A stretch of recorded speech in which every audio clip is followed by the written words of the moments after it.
Назар аударыңыз. Жақсы жаңалық, қазақ елі. Саламатсыздар ма, құрметті көрермендер?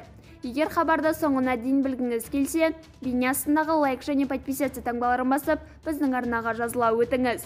Жеке басын куәландыратын құжаттарды тегін алу үшін бірқатар жеңілдік иелеріне мәртебесін растаудың қажеті жоқ, деп хабарлайды полиция КЗ. Оларға батыр ана атағына ие болған, алтын алқа, күміс алқа алқаларымен марапатталған көп балалы аналар, мүгедектігі бар адамдар, Ұлы Отан соғысының ардагерлері және оларға теңестірілген адамдар, ата-ана қамқорлығынсыз қалған балалар және басқалар жатады.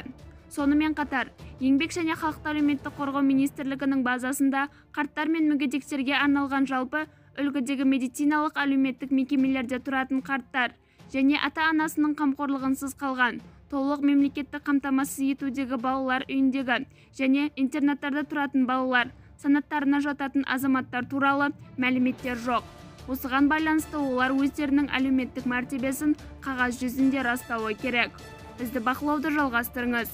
Арнамызға жазылып, бір ғана лайк түймесін басуды ұмытпаңыз.